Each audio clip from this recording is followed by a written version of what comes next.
প্রিয় দর্শক শ্রোতা আসসালামু আলাইকুম। আমার সামনে কি দেখতে পাচ্ছেন, একটা আজব এক বাইক, আর আজব বাইকের সাথে একবারে লেটেস্ট এক মহিলা, মানে মহিলা বলা যাবে না, মেয়ে, বাইরে বাই সে লেভেলের দেখতে পুরাই উড়া দুরা। তো ওই যে একটা গান আছে না, তুমি কোন শহরের মাইয়া গো লাগে উড়া দুরা। তো যাই হোক, কথা না বাড়িয়ে আসলে তার কাছে যাচ্ছি। সে আমার মনে হয় গাড়ি নিয়ে কোনো ঘটনা ঘটাইছে, এখন তার কাছে আগে জিজ্ঞেস করবো। হ্যালো আপু, আসসালামু আলাইকুম। ওয়ালাইকুম আসসালাম ভাইয়া। আপু কেমন আছেন? এই তো আলহামদুলিল্লাহ। আপনি দেখলাম আমি দূর থেকে অনেকক্ষণ এই গাড়ির কি যেন খুঁজতেছেন, গাড়ির ভিতরে কোনো টাকা পয়সা রাখছেন নাকি? না ভাইয়া, মূলত হয়েছে কি, মানে অনেক সময় জার্নি করার পরে হঠাৎ গাড়ির কি হয়েছে আমি জানি না, মানে চলতেছে না, হঠাৎ নষ্ট হয়ে গেছে আর কি। ও, আপনি গাড়িটা অনেক দূর ড্রাইভ করে আসছেন না? হ্যাঁ। আচ্ছা, এখন কি অবস্থা, মানে কি গাড়িকে স্টার্ট নিচ্ছে না? না। হাই হাই, কোন কি এতে এত সুন্দর গাড়ি আপনি পাইলেন কই? দেখি আপনার গাড়িটাকে আমি একটা দর্শককে দেখা। দর্শক দেখেন, গাড়ি দেখেন, ওরে বাবার, গাড়ির আবার কিন্তু চাকার মধ্যে কি সুন্দর লাইট, মারাত্মক গাড়ি। তো দর্শক, আপনাদেরকে আগে গাড়িটা আমি দেখাই, তারপর আপুর সাথে কথা বলতেছি। সেই লেভেলের কিন্তু গাড়িটা, আনকমন গাড়ি। এরকম গাড়ি তো আমি ফার্স্ট টাইম দেখলাম। আপু, জি এই ভাইয়া। গাড়ি আপনি কোথেকে নিছেন? ভাইয়া নিশ্চয় ওই যে বাইপেল শোরুম থেকে। বাইফেল শোরুম। আচ্ছা, এই গাড়িটা আমার পছন্দ হয়েছে, আপনি এটা আমার দিয়ে দেন। ভাইয়া 72 লাখ টাকা নিছে, তো ইয়ার অর্ধেক দিলে হইবে। কত? 72 লাখ টাকা।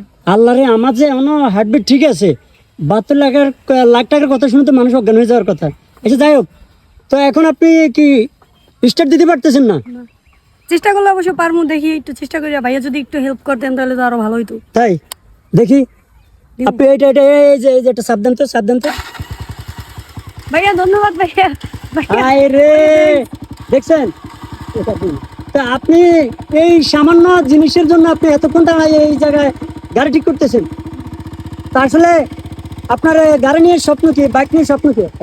অনেক বড় ভাইয়া, অনেক বড় হওয়ার স্বপ্ন, লেডি বাইকার হওয়ার স্বপ্ন ছিল। স্বপ্নটা ইনশাল্লাহ পূরণ হয়েছে বাইকটা কেনার পরে। আচ্ছা, এখন সামনে মানে এই বাইক চালানোর পরে বাইক নিয়ে কি স্বপ্ন, কোথায় যেতে চাও, কি করতে চাও? চাঁদের দেশে যাইতে চাই।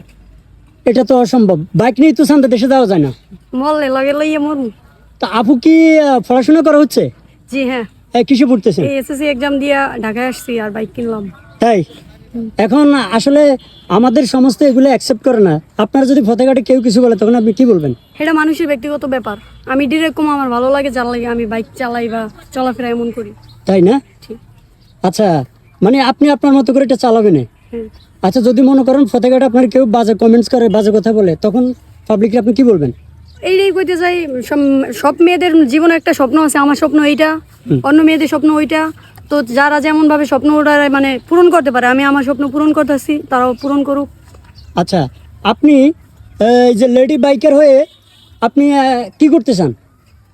লেডি বাইকার হইয়া মানে স্বপ্ন ছিল যে বাইকার হওয়া, বাইকার হইছি, এটাই আর কিছু না। মানে বাংলাদেশের মানুষ তো লেডি বাইকার হওয়ার পর এক জায়গায় থাকে না, বিভিন্ন জেলায় ঘুরে বেড়ায়। তা আপনার কি স্বপ্ন? আমি অনেক ঘুরবো, আমার ওই ফ্রেন্ড সার্কেল যারা আছে ওদের নিয়ে, একা তো আর ঘোরা সম্ভব না। তাই? আচ্ছা, এই ব্যাপারে আপনার বাবা মার কোনো অনুমতি আছে? জি, আমার বাবা মার অনুমতি এবং দোয়া নিয়েই আমি নামছি এই রাস্তায়। রাস্তায় নামছেন? জি। আচ্ছা, তো তার মানে হচ্ছে আপনি আপনার লক্ষ্য বস্তু পূরণ করা পর্যন্ত আপনি এটা চালিয়ে যাবেন। যাই হোক, দর্শক, আপুর জন্য দোয়া করবেন। আপু একজন লেডি বাইকার হতে চায়। তো আপনারা ভালো থাকবেন, দেখা হবে এবার অন্য ভিডিওতে। সে পর্যন্ত ভালো থাকবেন। আসসালামু আলাইকুম।